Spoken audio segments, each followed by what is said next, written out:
um, something is inherently broken in our humanity. And when I say our, it's like collective. And every day I come into this space with a mission, I ride on the wave of Sonia Sanchez, but how do it free us?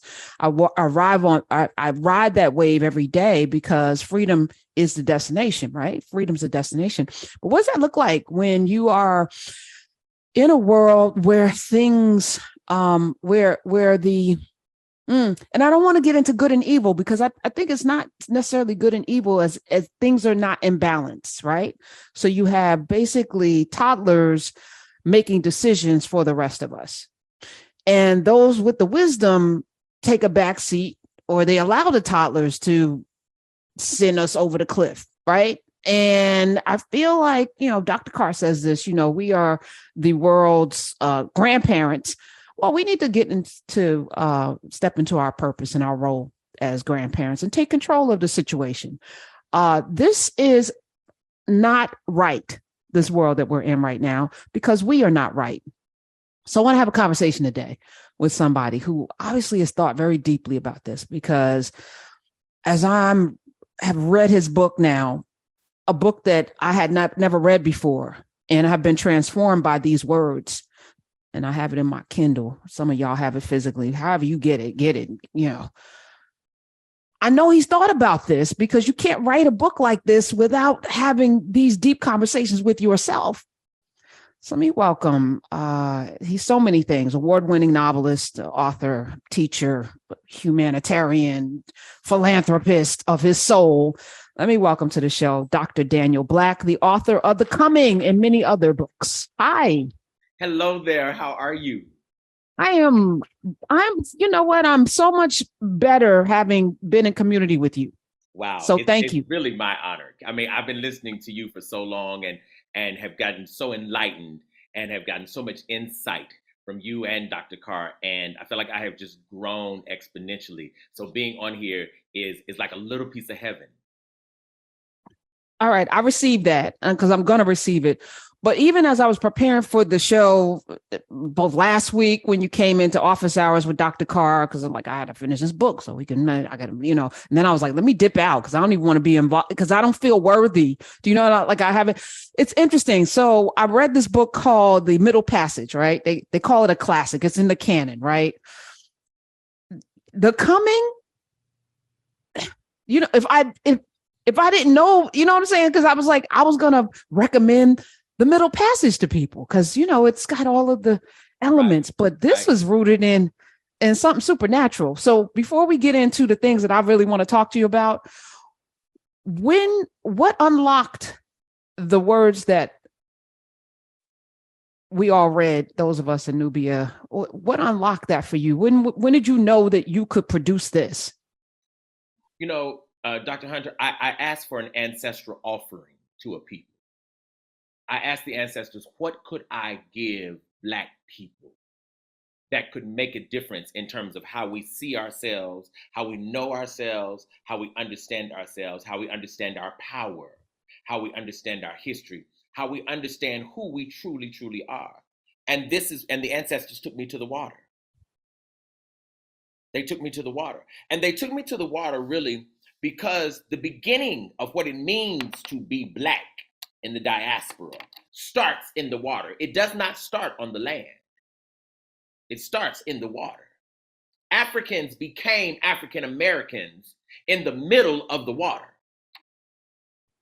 right? The Tiv, the Ga, the Ewe, right? The Mandinka, the Bambara, the Bassa, the Yoruba, the Hausa, etc. Those ethnic identities began to disappear when they all of a sudden needed each other now for survival in the middle of the water. And I think of it this way, Dr. Hunter. I think of it as we were returned to the womb, right? I think of the Atlantic Ocean as the womb.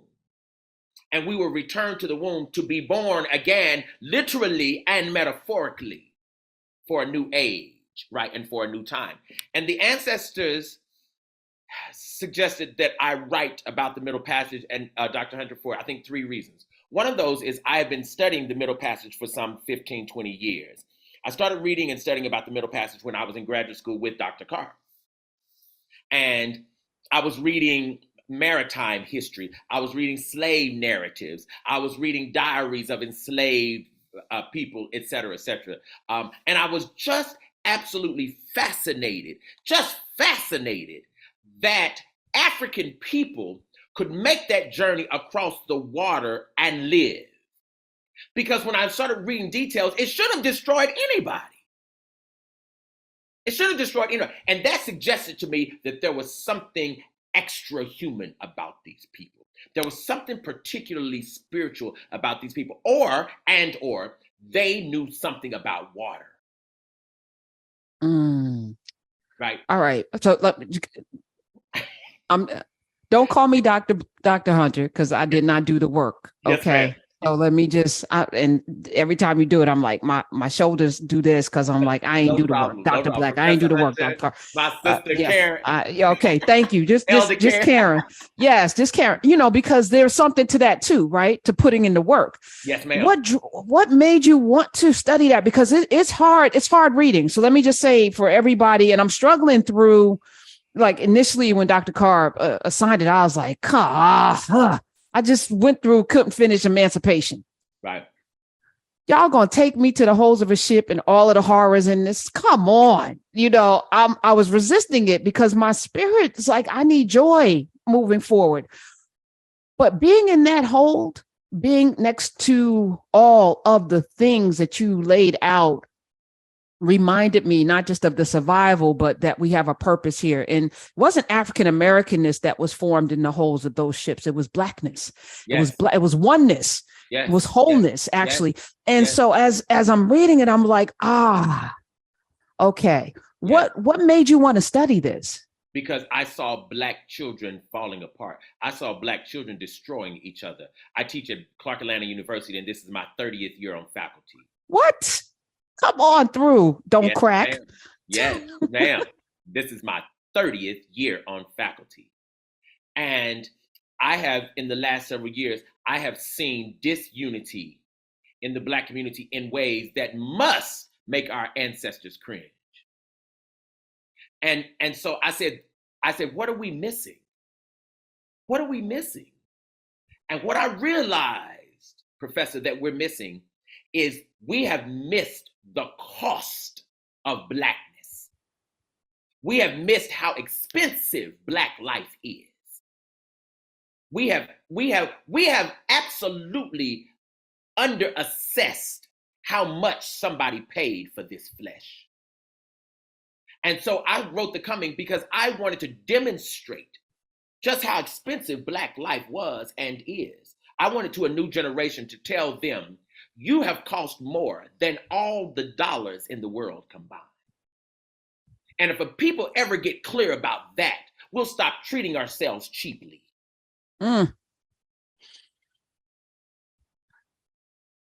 Okay.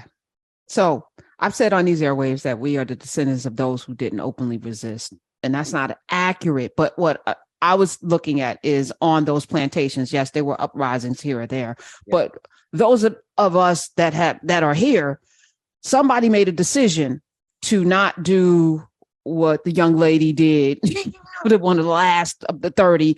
Yes. Someone made a decision to endure, right? And there's strength in that. I wasn't saying it in a disparaging way, but it also, what it does is, because in order to resist horrors, in order to resist the kind of degradation, the kind of stripping away of your very humanity, you have to, almost in a delusional state, disappear from your reality, right? Which means you're not acknowledging it, which we've seen in future generations. People don't talk about the things, you don't talk about it, you don't talk about it. So then there's no carrying forth, there's no griot, there's nobody to remind you, right? That's right. So if we're the descendants of people who survived, in order to survive, you have to release yourself from who you are, right? So what does that mean for us here? But we're also descendants of people who decided to transition to strengthen the rest of those who were here. See, it's a mistake to suggest, to understand that people who, for example, jumped overboard in the Middle Passage were jumping to their deaths. They were not jumping to their deaths. They were jumping to their ancestral existence. Because becoming ancestral, they were stronger than they were in life. See, they knew that. That was their spiritual inheritance. But why do you know that, Dr. Black? Because I have a PhD in Africana studies. Africana studies is not the same thing as Black studies. See, Africana studies with Africa at the center of existence. We're not just reading about Black people. We also study the paradigmatic structures that inform Black existence. And because that's the same reason, that's the same way and same reason I was able to name the people on these ships. See, 99% of the time, my sister, people who talk about the Middle Passage don't ever name people. They talk about cargo, which means they didn't see them as human. And people have asked me, oh my God, how were you able to name the people? The same way I know my grandmother's name. The people would have been named what my people were named. You try to wind me up, sister, and I'm trying my best to stay calm. No, why? See, this is extremely, extremely important. Again, centered in Africana studies, I knew that this notion of jumping overboard meant more. Why? Because folks were jumping into the arms of Yemaya. Right? So see, and if you do that, then you become ancestrally infused with an energy and a power that crosses time and space. So that then those who are left on the ship, in fact, in my imagination, in the middle of the night, there were conversations and we agreed who would go and who would stay.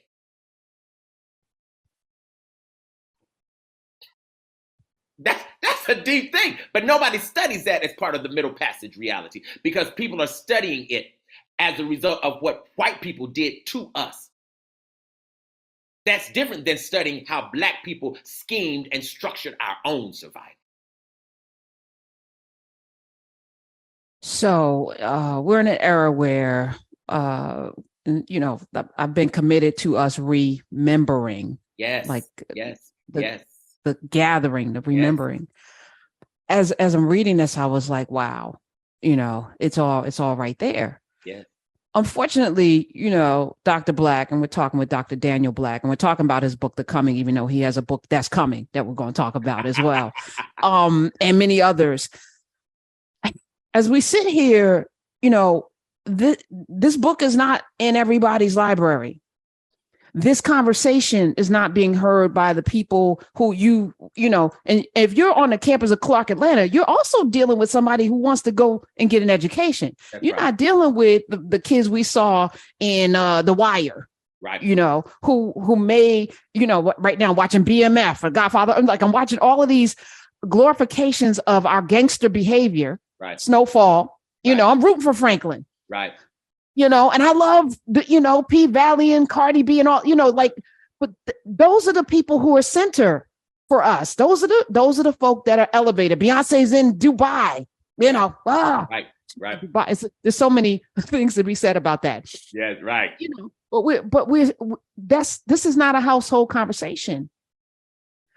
I've been struggling with how we bridge that because you're right. If everyone knows their value, if everyone knows what the cost is, if everyone knows how expensive we are, there's no way we're calling each other out our names. There's no N words. There's no B words. There's none of that. And it would feel disgusting to even do it. That's right. What I was sad about reading was all of the lost culture, all of the rites of passages that never happened, all of the wisdom of the elders that was lost, the healing knowledge, all of that. And now we're left with you saying something about ancestors and you look crazy. Right.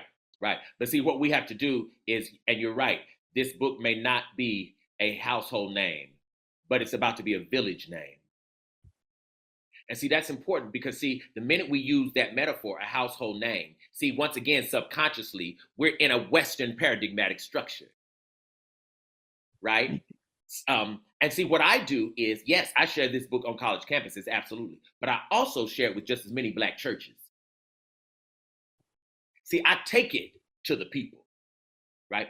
I give it away on street corners.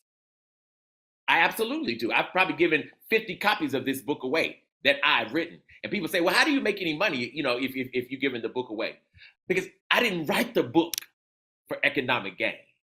I wrote the book for spiritual gain, and the spirits will then pay me. Yes, right? they will. Yes, Yes, they they will. will. Oh, Yes, they will. yes, they will. Yes, ma'am, they will. And they have. They absolutely have. And so what we have to understand is we cannot get discouraged because seemingly we're turning the tide. Because transformation never, ever, ever comes from the majority. Transformation and insight always, always comes from the few. Always. Thank you. And I needed to hear that. Yes, ma'am. Need to hear that. Daniel Black. So who are your people, and how did you get like this? Well, I am from a very rural place in Blackwell, Arkansas. Blackwell, Arkansas, population about 100 people. My great-grandfather migrated to Blackwell, Arkansas from a plantation in South Carolina and bought 500 acres of land in the late 1890s. I grew up on that land in rural Arkansas. And then my great-grandmother, who was born in the 1890s, helped to rear me, and she was a reader. She loved to read. She's really the only person in my family who reads. But I was grandma's boy. And when I was maybe 8 or 9, my grandmother's eyesight went bad, and I began to read to her. And she would ask me to read to her. And then she would ask me to put in the right inflections so that she could hear the difference in the voices, right, as I was reading. And even I would read the Bible to her. And there were times where she would say, and this is really profound, she would say, don't just call the words. And I remember one of her favorite scriptures in the Bible is 1 Corinthians 13, though I speak with the tongues of men and of angels and have not love. And one day I was reading it and she said, listen, don't call the words to me, give it to me. And I finally discovered what my grandmother was asking me. And at maybe 10, 11, all of a sudden I said, though I speak with the tongues of men and of angels and have not love, I am become as a sounding brass or a tinkling cymbal. And she said, come on now. And I realized, of course, I didn't know any terms. I didn't know anything about call and response. I didn't know any of that terminology in rural Arkansas. But what she was teaching me was my rhythmic inheritance, right? As an artist and as a reader. And that got me started, right? And I didn't know what she was doing. She may not have known either, but Spirit knew, And so I come from that. I'm the church musician. I started playing the piano when I was about 4 years old. And then and now, I am the church musician every week. So I know the church songs, I know the hymns, I know the gospel. I mean, and I hope it comes out in the rhythm of this text. Oh my goodness. It is not just poetry, but it is the sheet music. Yes, ma'am. Yes, with the ma'am. people. The scoring, yes. Absolutely, absolutely. And I got a full scholarship to go to a place called Clark College in 1984. Whatever. That's right. That's irrelevant. Right. That's right. And I finished there. I did my senior year abroad at Oxford, England. Then I went in 88, I went to a place called Temple University to do a PhD in the first class of those who were doing the PhD in African American Studies. And it was the most glorious, the most amazing experience conceivable. That's where I met Dr. Carr, of course. I finished there in 92, came back to Clark, and I've been at Clark ever since. My time at Clark has been the absolute most revolutionary and the most glorious career I feel like any instructor, any professor could ever have. I've met some of the most erudite, some of the most brilliant, some of the most magnificent students on this planet. Sure, there were trifling ones. Oh, of course, they're always in the bunch. But Black schools, HBCUs, have been making brick without straw. And I'm so glad to be part of that legacy. I was the founder. I am the founder of the Ndugu Nzinga Rites of Passage Initiation Community in which now hundreds and hundreds have come through and done rites of passage and done initiation. That there is also a chapter in New York City. That's amazing and fantastic and wonderful and awesome. And of course, as you know, I write books, and I'm really, really excited about what it means to be Black and free. Me too. As I look at our color coordination today, completely unplanned, right? I know that we are supposed to be connected for you, this rites of passage, because I feel like, so I was walking this morning and I wrote this down, that too many of us seek someone telling us what to do. Yes. Which I also think is a vestige of the 400 years of enslavement and the colonization, where you have to ask permission. You don't have, agency over your own body, to the point that even when we vote, we elect people without demands. That's right. We elect people we want. I'm electing you. What do we need? That's right. Like, and I keep saying every day, we all live somewhere. You know what you need. You know, when you go outside, there's trash, you need to pick it up. You know, if there's things going on, you need to engage with the kids in the neighborhood. You know what needs to happen in your household if it's out of order. You do know, but you wait for somebody to come, or somebody's going to pick that up. The somebody is us, right? That's right. So as I was thinking about this too, like, how do we transform that after, 400 years is a long time to be indoctrinated into a way of knowing and a way of being. I don't know why I'm like this. I don't know why I've always been resistant to people telling me what to do. It's just a natural reaction. I don't care if it's right or wrong. I'm always going to be like, no. But most of us are looking for somebody to tell us what to do. And is that a vestige of this kind of like, and it's not docility, it's not being docile. It's something else, and it's hurting us. Mm-hmm. I think it's a vestige of us subconsciously believing in and praising a God who believes in our oppression. See, I think most of us serve a God who actually believes in and is committed to Black oppression. And when you serve a God, who believes in your own oppression, right? You must surrender all your agency unto divinity. And see, I want to encourage us to begin to conceive of a God who, in fact, I want us to stop bowing our heads and closing our eyes when we pray. I want us to look at each other and say, dear God, I glorify you. I'm looking at my brother saying it. See, when I speak God,